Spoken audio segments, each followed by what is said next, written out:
Iya pemirsa, keadaan ekonomi tidak hanya di Indonesia namun juga hampir di seluruh dunia mengalami penurunan dan sedang menunjukkan keadaan yang tentunya tidak baik. Untuk Indonesia sendiri tergambar dari adanya deflasi selama 3 bulan berturut-turut. Hingga Indonesia dikatakan sulit untuk menghindari jurang resesi.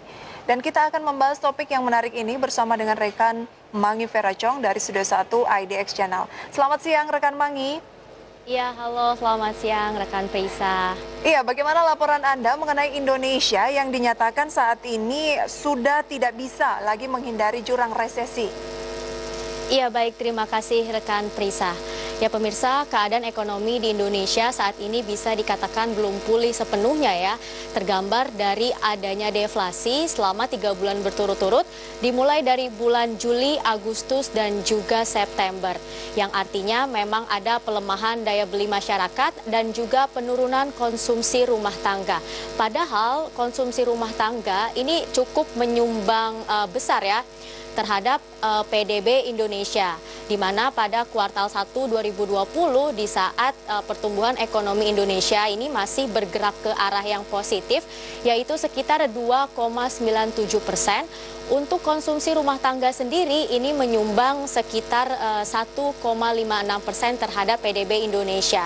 Namun ketika memasuki kuartal 2 dan bulan-bulan berikutnya, mulai terjadilah adanya deflasi yang memang artinya terdapat penurunan daya beli masyarakat dan konsumsi rumah tangga juga menurun.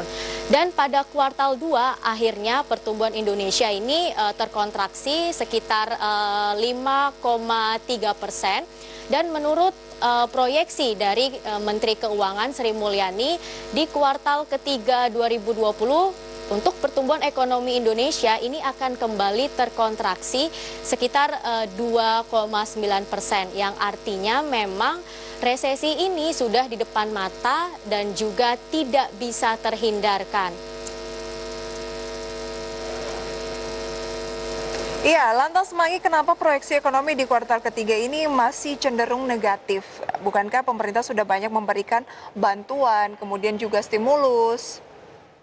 Ya, memang sejauh ini pemerintah telah memberikan banyak sekali bantuan dan juga stimulus ya. Contohnya seperti memberikan bantuan sosial berupa sembako dan juga bantuan langsung tunai. Di mana sebenarnya bantuan-bantuan yang diberikan oleh pemerintah ini lebih terfokus kepada masyarakat kelas menengah ke bawah. Sedangkan untuk Indonesia sendiri ini masyarakatnya ya Prisa dan pemirsa, ini terbagi-bagi atas beberapa kelompok, yaitu ada masyarakat kelas miskin, lalu rentan, menuju menengah, dan juga masyarakat kelas atas. Di mana untuk masyarakat miskin, jumlah pengeluaran per bulannya ini di bawah Rp354.000. Sedangkan untuk masyarakat menengah, pengeluaran per bulannya ini cukup besar, yaitu 1,2 juta rupiah sampai dengan 6 juta rupiah. Lalu untuk masyarakat kelas atas lebih besar lagi pengeluaran per bulannya, yaitu lebih dari 6 juta rupiah. Yang mana sebenarnya bantuan-bantuan seperti bantuan sembako dan juga bantuan langsung tunai ini diberikan pemerintah kepada masyarakat kelas menengah ke bawah memang untuk digunakan untuk bertahan hidup ataupun untuk survive di tengah pandemi COVID-19. Alangkah baiknya jika pemerintah juga memberikan bantuan atau stimulus kepada masyarakat kelas menengah dan juga masyarakat kelas atas ya, untuk mendongkrak kembali daya beli masyarakat kelas menengah dan juga kelas atas. Dan memang menurut data dari Bank Dunia, jumlah masyarakat kelas menengah dan atas di Indonesia ini pada 2019 ya, jumlahnya sekitar 52 juta orang dengan konsumsi rumah tangga sekitar 43%. Yang artinya jika memang masyarakat kelas menengah dan atas bisa membelanjakan uangnya, disinyalir bisa membantu pertumbuhan ekonomi terutama di kuartal selanjutnya, yaitu di kuartal keempat. Iya, rekan Mangi, kita tahu memang pemerintah baru saja memberikan bantuan begitu ya, bantuan tunai kepada para masyarakat yang gajinya itu di bawah 5 juta. Ini seharusnya bisa menjadi booster untuk mendorong perekonomian ekonomi mengalami peningkatan begitu ya. Tetapi bukankah untuk kalangan menengah juga beberapa waktu yang lalu pemerintah sempat memberikan bantuan berupa diskon tiket pesawat, kemudian juga ada diskon hotel. Bagaimana analisis Mangi mengenai hal tersebut? Lalu pemerintah sempat memberikan bantuan ya atau stimulus untuk masyarakat kelas menengah atas dengan memberikan diskon tiket pesawat dan juga diskon hotel.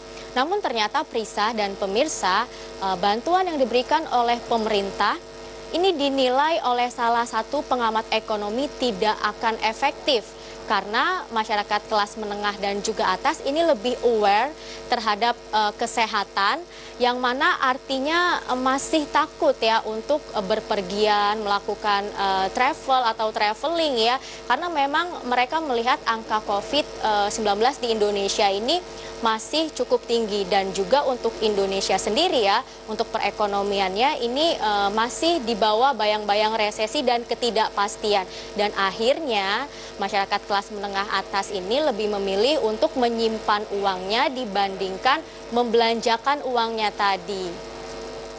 Iya, betul. Nah, Mangi, kalau kita lihat kan tadi Anda berbicara mengenai cenderung menahan uangnya, khususnya yang artinya mungkin ada peningkatan dana simpanan di bank, begitu ya. Kira-kira seberapa besar ini, Mangi, mempengaruhi kondisi pertumbuhan ekonomi Indonesia? Ya, ini saya berikan informasi sedikit ya, di mana menurut data dari LPS pada Agustus 2020 ini terjadi peningkatan DPK atau dana pihak ketiga yang tersimpan di bank ya. Itu sekitar 6.583 triliun atau meningkat sebesar 11,3% secara year on year. Di mana rinciannya untuk dana simpanan di atas 5 miliar rupiah ini jumlahnya sekitar 15,2%. Lalu untuk jumlah simpanan 500 juta rupiah sampai dengan 1 miliar rupiah ini jumlahnya sekitar 10,1%. Lalu 1 miliar sampai dengan 2 miliar rupiah ini jumlahnya sekitar 9,6%, dan 200 juta rupiah sampai dengan 500 juta rupiah ini jumlahnya sekitar 9,5%. Yang mana dari data yang saya berikan ya, ini kita bisa menyimpulkan bahwa jumlah dana simpanan di atas 5 miliar rupiah ini paling banyak dan paling besar. Dan data tersebut semakin mendukung bahwa masyarakat kelas menengah atas ini memang cenderung untuk menahan uangnya, ingin menyimpan uangnya dibandingkan membelanjakan uangnya tadi. Oke, jadi diharapkan ada stimulus-stimulus dari pemerintah begitu ya, Mangi, untuk bagaimana juga mendorong bukan hanya kelas bawah tetapi juga kelas menengah atas untuk spend money ya. Betul sekali. Di mana negara-negara lainnya, Prisa ya, ini mulai memberikan stimulus-stimulus kepada masyarakat kelas menengah. Contohnya seperti Amerika, lalu Taiwan, Inggris, dan juga Singapura. Di mana untuk Singapura sendiri memberikan stimulus kepada masyarakat kelas menengah ini dengan memberikan kupon senilai 100 dolar Singapura kepada masyarakat yang berusia di atas 18 tahun untuk digunakan ya kupon tersebut travel atau wisata di dalam negeri. Dan tentunya memang selain pemerintah Singapura memberikan bantuan atau stimulus ya bagi masyarakat kelas menengah, tentunya untuk penanganan COVID-19 di negara tersebut juga ditangani dengan tepat dan cepat. Dan memang mungkin ke depannya pemerintah juga bisa lebih fokus untuk menangani COVID-19 di Indonesia agar masyarakat kelas menengah dan kelas atas tadi ini mempunyai trust yang akhirnya sudah mulai berani untuk membelanjakan uangnya. Baik, berarti kalau ingin ada stimulus untuk membooster para masyarakat kelas menengah ke atas untuk spend money tidak disimpan di perbankan, misalnya bisa dilakukan dengan diskon tiket pesawat agar ingin melakukan perjalanan begitu, atau diskon hotel. Tetapi yang menjadi ancaman ataupun kekhawatiran dari masyarakat, Mangi, biasanya adalah kan kondisi dari tingkat penderita COVID-19 di Indonesia yang terinfeksi kan terus meningkat nih, sehingga ketika ada bantuan dari pemerintah ini untuk mau spend keluar kota ataupun ke tempat lain selain dari rumah kan juga ada kekhawatiran. Jadi kemungkinan seharusnya pemerintah bisa mengantisipasi dulu nih atau meredam kenaikan angka COVID-19 di Indonesia, baru kemudian bisa melakukan bantuan-bantuan yang bisa membooster masyarakat untuk melakukan konsumsi begitu ya. Nah, tapi Mangi sendiri melihat dari sisi penanganan COVID di Indonesia sendiri dibanding negara lain sejauh mana sih Mangi? Iya, ini saya berikan data sedikit ya tentang penanganan COVID-19 di Indonesia, di mana untuk Containment Health Index di Indonesia tentang penanganan kesehatan ya, dari skala 1 sampai dengan 100, Indonesia ini berada di angka 64,09. Sedangkan untuk negara-negara lainnya yang setara dengan Indonesia ya, negara berkembang lainnya, untuk penanganan COVID-19 sendiri ini dari skala 1 sampai dengan 100 itu angkanya minimal di angka 69, yang memang artinya untuk Indonesia sendiri dalam penanganan kesehatan atau COVID-19 ini masih lebih rendah dan jauh dibandingkan negara-negara yang setara dengan Indonesia lainnya. Dan untuk jumlah masyarakat yang telah dites ya di Indonesia ini, di mana Indonesia termasuk negara dengan padat penduduk ya, dengan jumlah kurang lebih 270 juta jiwa. Nah, dari 270 juta jiwa ini yang sudah melakukan tes, itu baru sekitar 2.900.000 jiwa. Sedangkan untuk negara-negara berpenduduk padat lainnya seperti Cina, India, Pakistan, dan juga Bangladesh, ini angkanya jauh lebih tinggi dibandingkan angka di Indonesia, Prisa dan pemirsa. Oke, jadi memang dibandingkan dengan negara-negara lain, angka penderita COVID di Indonesia ini masih cukup tinggi ya, Mangi? Ya, masih cukup tinggi karena untuk di Indonesia sendiri saat ini angka positif COVID-19 ya, ini sudah menembus lebih dari 353.000 jumlah kasus positif. Dan memang salah satu cara untuk meningkatkan perekonomian Indonesia, untuk kembali mendongkrak pertumbuhan ekonomi di Indonesia, salah satu caranya adalah dengan penanganan COVID-19 yang tepat, yang kemudian jika masyarakat sudah mempunyai trust, maka secara tidak langsung masyarakat ini akan membelanjakan uangnya, dan semakin tinggi lagi nih konsumsi rumah tangga, yang artinya akan semakin besar juga pertumbuhan ekonomi di Indonesia. Oke, Mangi sendiri masih memiliki data-data lain tidak terkait dengan bagaimana cara untuk meningkatkan pertumbuhan ekonomi di Indonesia melalui mungkin konsumsi begitu? Ya, ini saya tiba-tiba teringat dengan bantuan sosial yang diberikan oleh pemerintah beberapa waktu lalu ya, dan pastinya Prisa juga mengetahui nih tentang hal tersebut, di mana beberapa waktu lalu pemerintah sempat memberikan bantuan langsung tunai senilai Rp600.000 terhadap para pekerja yang berpendapatan di bawah 5 juta rupiah. Pasti Prisa tahu ya? Iya betul, dan itu sudah cair begitu ya.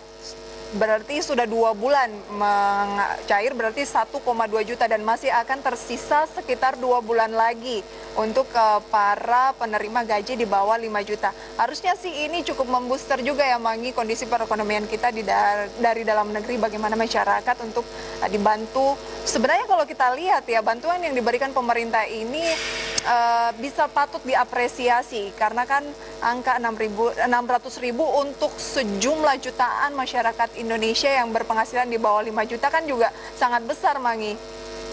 Ya, dan ternyata Prisa dan pemirsa ada satu fakta di balik bantuan langsung tunai yang diberikan oleh pemerintah senilai Rp600.000 ya, di mana masyarakat yang mendapatkan bantuan tersebut ini merupakan masyarakat yang bekerja di sektor formal atau yang terdata di BPJS Ketenagakerjaan. Sedangkan untuk masyarakat yang bekerja di sektor informal dan tidak terdaftar di BPJS Ketenagakerjaan ya, ini tidak mendapatkan bantuan tersebut. Padahal di Indonesia sendiri untuk jumlah masyarakat yang bekerja di sektor informal ini sekitar 56% dalam penyerapan tenaga kerja di Indonesia. Ini sangat disayangkan sekali. Dan mungkin Oke. kedepannya pemerintah bisa lebih fokus lagi ya dalam memberikan bantuan-bantuan, baik itu bagi masyarakat miskin, kelas menengah ke bawah, ataupun bagi masyarakat dengan kelas menengah ke atas Baik. untuk kembali mendongkrak perekonomian. Artinya kebijakan-kebijakan selalu ada positifnya dan terkadang juga masih ada kekurangan di sana-sini yang kedepannya semoga pemerintah dan kita semua bisa memperbaikinya. Begitu ya, Mangi? Iya, betul. Semoga pandemi COVID segera berlalu, perekonomian Indonesia segera membaik. Terima kasih rekan Mangi, selamat bertugas kembali. Iya, terima kasih Prisa. Iya, pemirsa, kami akan segera kembali dengan informasi menarik lainnya sesaat lagi.